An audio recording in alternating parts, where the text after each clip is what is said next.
tan importante esto de meternos en Dios, este tiempo. Porque la presencia del Señor está, Él está entre nosotros, pero hay una gran necesidad de buscarle, de acercarnos. Yo terminé el otro día hablando sobre esta palabra de acercarse, ¿no? El domingo pasado. Porque esa acción de fe es lo que cambia el asunto. O sea, nosotros si estamos distantes, no podemos percibir toda la gloria y toda la manifestación que de Jesús viene y del Señor viene. Hay mucha tiniebla afuera, pero sobre el pueblo hay luz si deseamos que Jesús sea la luz para nuestras vidas, ¿no? Y enfrentar todo lo que es tinieblas. En el Evangelio de Juan, capítulo 1, tenemos una simple escritura. Quiero que usted la lea y la declare también, ¿no? Después tenemos algo en el libro de Judas. No es el Judas Iscariote el que entregó a Jesús, sino que es el Judas hermano de Jesús, en realidad, hermanastro, ¿no? Pero veamos primero San Juan, capítulo 1,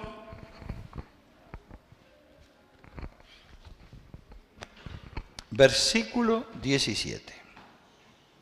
¿Lo tiene? ¿Sí o no? ¿Sí? Dice que la ley, ¿por quién fue dada? ¿Cómo dice su Biblia? La ley, por medio de Moisés, fue dada, pero la gracia y la verdad vinieron por medio de Jesucristo.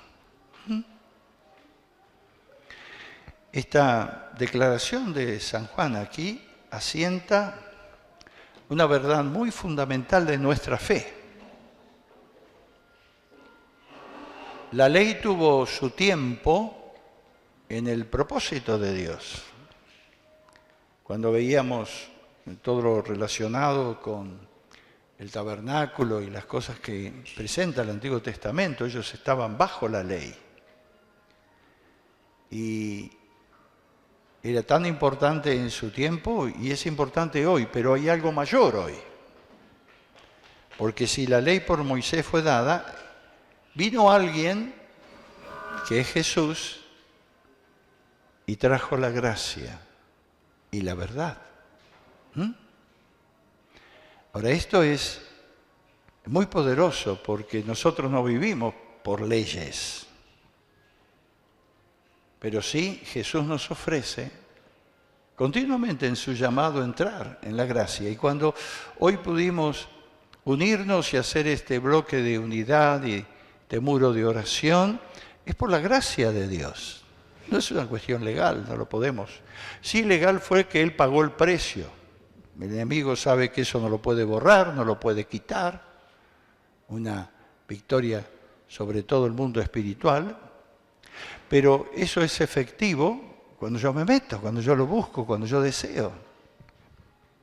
Cuando agarro esa gracia de Dios, ¿no? Este es el sentido de esta palabra aquí cuando habla el Señor, la ley por Moisés fue dada, pero la gracia y la verdad por Jesucristo fue hecha. Ahora, sígame un poquito, por favor. Busque el libro de Judas. El libro de Judas tiene un solo capítulo, está antes de Apocalipsis, y ahí puede leer algún versículo que tenemos aquí, versículos 3 y 4, a ver, que dice: amados, por la gran solicitud que tenía de escribiros acerca de nuestra común salvación, me ha sido necesario escribiros exhortándoos que contendáis ardientemente por la fe que ha sido una vez dada a los santos. Contender por la fe, nos dice, ¿no? Y decir que hay una batalla por mantener esa fe que ha sido dada a los santos. Y contender significa, bueno, yo voy a mantenerme firme a pesar de lo que ocurra, lo que pasa, lo que me digan y todo lo demás, por esa fe que Jesús, a través de su gran amor, oh Dios el Padre, derramó sobre mi vida. Dice, porque algunos hombres, versículo 4, han entrado encubiertamente los que desde antes habían sido destinados para esta condenación. Hombres impíos que convierten en libertinaje, escuche bien, la gracia de nuestro Dios y niegan a Dios, el único soberano, y a nuestro Señor Jesucristo. Estos hombres, ¿no? Dice, algunos hombres que han entrado encubiertamente, bueno, los toma ya como que han sido destinados para la condenación. Hombres impíos que convierten, ¿en qué convierten? ¿Qué convierten? En libertinaje, ¿qué? La gracia de nuestro Dios. Es gloriosa la gracia. Pero hay algunos que la alivianan tanto que es un libertinaje. Ahí nosotros tenemos una gloriosa libertad. Porque Cristo pagó el precio para que seamos libres y gocemos de esa libertad. Pero nunca se nos dio autorización para el libertinaje, que es usar la libertad a nuestra manera y ponerlo a Dios por delante. Entonces aquí tenemos que si Judas hablaba en los tiempos bíblicos sobre este contender de la fe, mantener la realidad, la verdad de eso que Jesús había enseñado, de esa gracia y verdad que Jesús trajo.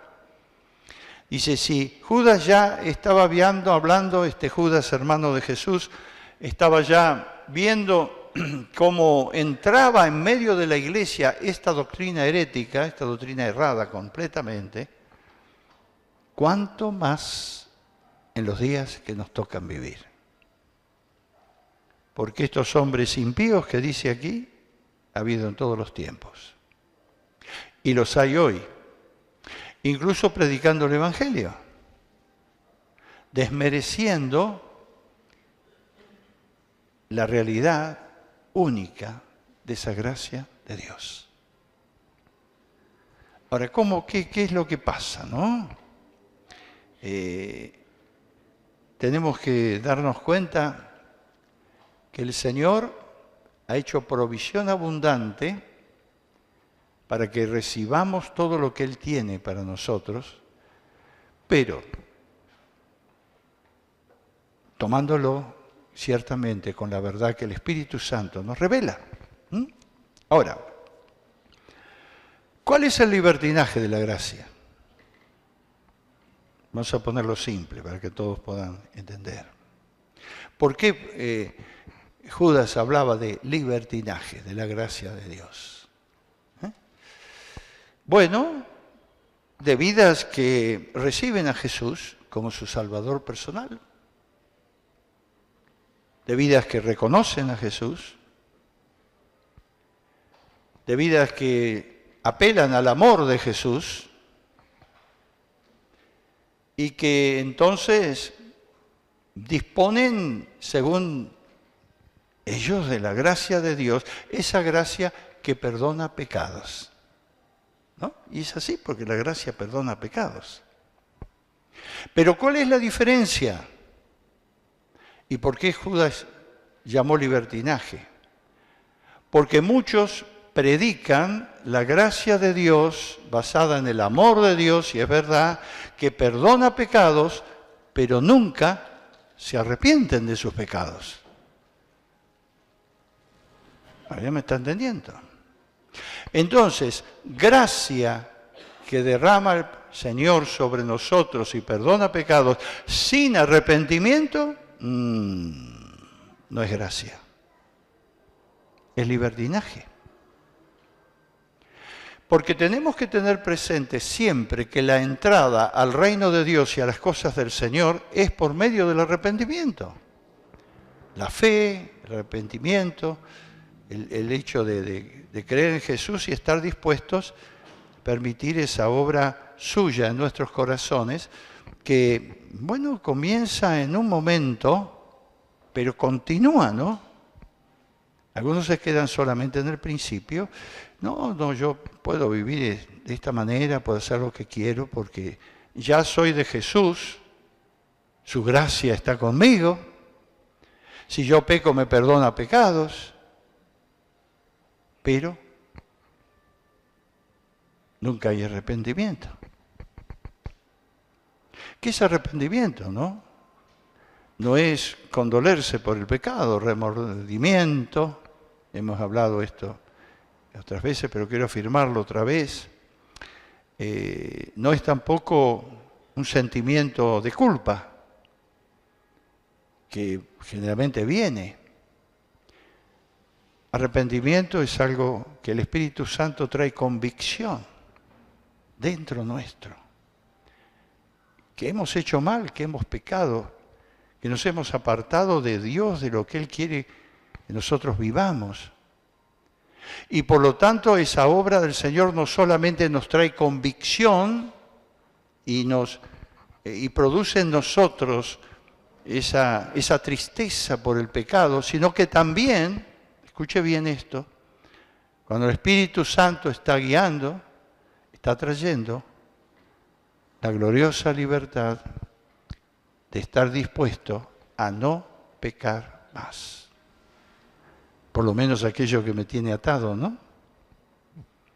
Porque hay pecados que atan y que nunca son liberados porque nunca hay arrepentimiento. Entonces la gracia de Dios es algo tan maravilloso, querido.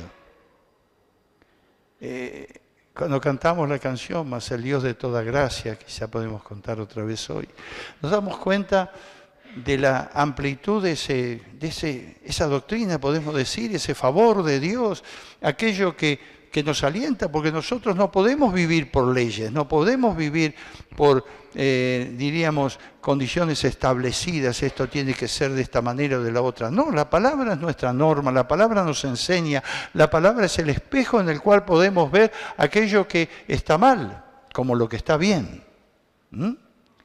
Y eso es parte de esa gracia maravillosa del Señor, porque dice, es el Dios de toda gracia, y Jesús derrama esa gracia sobre nosotros, en el precioso amor que Dios ha traído. Entonces, cuando nosotros estamos hablando, anunciando, diciendo de este amor redentor de Jesús, este favor eterno del Señor, y sin duda debemos predicarlo y anunciarlo a través de la radio, a través de cada momento, en todas las cosas, pero es muy necesario recordar que el arrepentimiento es lo que cambia. Porque la gracia de Dios quiere cambiarnos. ¿Qué dice? A ver, el 2 Corintios, allí un versículo que tantas veces utilizamos, ¿no? Un poco quizá para cubrirnos a lo mejor, ¿no? No sé. 2 Corintios. A ver, capítulo 5, 17. De modo que si alguno está en Cristo, nueva criatura es. Las cosas viejas pasaron, he aquí todas son hechas nuevas. Esto es una gran verdad bíblica, ¿no? Y todo proviene de Dios, dice el siguiente versículo, quien nos reconcilió. Ahora, Si alguno está en Cristo, está hablando de una permanencia. No una simple decisión de un día decir levantar la mano o confesar Jesús es mi Señor o mi Salvador. Estar significa permanecer en Él. Si alguno está, dice, nueva criatura es. Las cosas viejas pasaron. ¿En qué nivel de nuestra vida pasa esto? Somos espíritu, alma y cuerpo. La primera acción siempre, lo que nace de Dios, trabaja con nuestro espíritu. O sea, la reafirmación poderosa de esta realidad de la nueva creación y que las cosas viejas pasaron, comienza primero en nuestro ser interior, o sea, nuestro espíritu. Recuerda que hemos enseñado tantas veces, nos vamos a seguir hablando, somos espíritu, somos alma, somos cuerpo. Y Dios siempre comienza a trabajar por el espíritu, comienza a obrar en tu vida, en mi vida, por el espíritu. No por decisiones almáticas de nuestras emociones, de nuestras maneras que queremos cambiar, queremos ser. No, comienza profundamente trayendo convicción a nuestro espíritu. Esa es la obra del Espíritu Santo. Jesús lo dijo, les envío para que el Espíritu, el Consolador divino, Él va a hacer esa obra. Fue la obra de convicción que trajo sobre la multitud después de Pentecostés, allí en el capítulo 2 de los Hechos. Esa convicción profunda, se sintieron morir ahí frente a la declaración de la palabra y lo que el Espíritu estaba trabajando en ellos. Pero la obra comienza allí, profundo en el corazón. Si hubiera sido una cosa externa, la iglesia que nosotros llamamos iglesia primitiva o la iglesia de Hechos, no le hubiera existido. Los 3.000 dice que se convirtieron, no solamente que se acercaron. Hubo conversión, entonces hubo un toque profundo del espíritu en el espíritu humano. Allí comenzó. Nueva criatura. Las cosas viejas pasaron. ¿Dónde? En mi espíritu. Es interesante porque esto lo vemos muy ejemplarizado, no lo voy a tocar hoy, pero en la vida de los corintios, ¿no? Esta obra genuina de Dios comenzó en ellos, en el espíritu, pero parece que sus obras no eran tan buenas. Usted lee la primera carta a Corintios, va a ver que había algunas fallas bastante grandes en su manera de vivir. Entonces, ¿cómo podemos entender esto de la gracia de Dios? Bueno, veámoslo así. Nueva criatura soy, las cosas viejas pasaron, he aquí todas son hechas nuevas, primero en mi espíritu. Ahora hay una cuestión muy fundamental. ¿Quién me lleva a que esa obra interior sea en mi alma? ¿Qué es mi alma? Mi mente, mi voluntad, mis sentimientos, mis emociones. Todo lo que conforma nuestra personalidad, ¿no? Lo que somos, es mi alma. Y si la obra comenzó en el Espíritu nuestro, por la obra del Espíritu Santo, por el hacer poderoso del Espíritu Santo, que trajo esa convicción de que somos pecadores y necesitados de Dios, y trae lo nuevo de Dios, porque esto se trata. El que en nuestro espíritu resucita, es como si resucita el espíritu humano, ¿no? Antes estaban muertos en delitos y pecados, dice Pablo en Efesios. Entonces la obra interior del Señor comienza allí en lo profundo de nuestro ser. La gracia de Dios toca profundamente allí, en nuestro espíritu. ¿Y qué pasa después? Todo no es inmediato. Necesita un proceso quizá a veces. Pero ¿qué pasa? Dice que los que están No dice los que vienen de vez en cuando, pasajero agarra una cosa, o viene con otras motivaciones delante del Señor, o busca alivio para algo, pero no busca al Señor. No dice los que están, los que perseveran en el camino del Señor, los que quieren lo de Dios. En estos se hace realidad esta palabra también en su alma. Porque entonces se da cuenta que gracia de Dios no es solo decir qué hermoso es el camino, qué hermoso es lo que yo tengo, he recibido a Jesús, sino que también es caminar en justicia. En lo que Dios me señala, en lo que Dios me muestra, en lo que Dios me enseña. Que eso que está hablando de los cambios y transformaciones que pasan. Primero comienza en mi espíritu, pero tiene que ser en mi alma. Si no cambia mi mente, ¿cómo voy a seguir a Dios? Si nuestra mente, nuestros pensamientos no son mis pensamientos, dice el Señor, ¿no? ¿No? Bueno, eso y tantas cosas, tanto que dice el Evangelio de la mente transformada. ¿Qué está diciendo? Está diciendo de ponernos en la tónica con Dios, en la sintonía con Dios, en lo que es el reino de Dios. Nuestra mente necesita la renovación y necesita ser nueva también. Cuando el Espíritu empieza a trabajar y permitimos que la mente empiece a ser renovada, y queremos que sea renovada, entonces algo pasa. Ahora, también lo mismo en nuestros sentimientos, en nuestras emociones. Dios no corta nuestras emociones y Dios es emotivo. Dios nos ama. El amor es una emoción muy fuerte por parte de Dios. Nos desea ardientemente, dice. El Espíritu Santo nos desea ardientemente. Dios nos ama. Pero que ese amor sea realmente bien orientado hacia lo que Él nos enseña en su palabra, para que haya crecimiento, para que la gracia se siga expresando. Lo mismo en nuestra voluntad, en nuestras decisiones, en nuestra personalidad, en lo que tomamos, digamos, cada día, decisiones en nuestra casa, en nuestro trabajo, en nuestro hacer, en nuestro servicio al Señor, que sea bajo ese obrar interior que solamente la gracia de Dios puede hacer y que empieza a transformar nuestra alma. Y eso, querido, tiene consecuencias, sobre todo nuestro cuerpo. Por eso puedes entender cuando Pablo le dijo que debemos ser un sacrificio vivo, presentar nuestros cuerpos como un sacrificio vivo, lo dijo ya en Romanos. Porque es la manera, precisamente, de seguir recibiendo gracia. Nos acercamos como somos.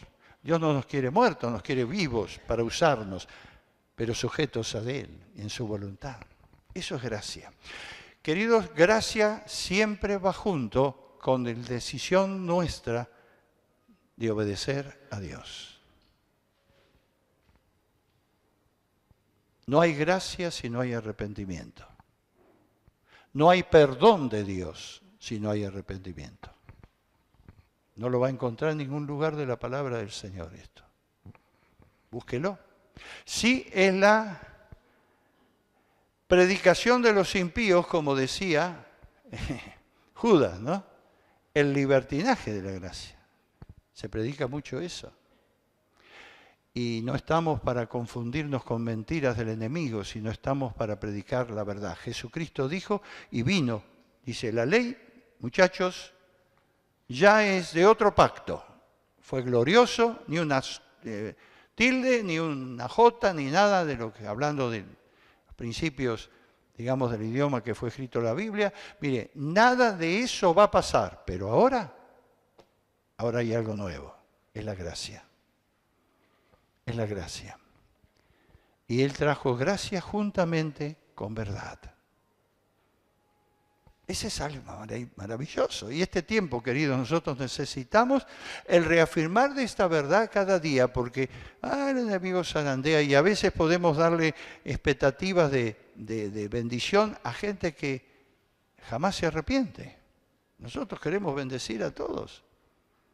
Por eso tenemos la radio, por eso tenemos también la escuela para bendecir a padres, para bendecir a tanta gente que se acerca. Pero deseamos que lleguen al arrepentimiento porque tenemos el mismo sentir en un aspecto que tiene Jesús. No queremos que nadie perezca, sino que lleguen al arrepentimiento, que lleguen a la salvación, al genuino, esa obra poderosa de Dios dentro de su ser, que bueno, algunos llegan al final de la vida, no sé, algunos tienen oportunidad, otros no.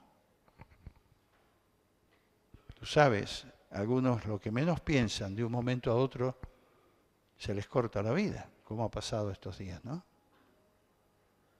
Y personas que han tenido oportunidad de arrepentirse. Bueno, no sabemos el último momento de su vida. Pero sea como sea, no vamos a entrar a juzgar qué pasa con uno o con otro. Yo quiero definir bien claro que la gracia de Dios camina junto con la obediencia. Y cuando este versículo allí de Corintios nos está diciendo esto, quiere decir que el propósito de Dios es cambiar, transformar todo nuestro ser. Por eso cuando hablamos y vemos del espíritu, alma y cuerpo, dice, para que os santifique en todo. Lo dice Pablo allí en Tesalonicenses. En todo. Vuestro espíritu, vuestra alma y vuestro cuerpo. Esa es la obra de la gracia de Dios. Ese es el favor tan grande. Eso es lo que Jesús pagó el precio en la cruz, queridos. Para una verdadera liberación, para gozar de libertad, sujeto a su palabra, por propia voluntad y propia decisión, para vivir plenamente en los caminos gloriosos del Señor. Amén.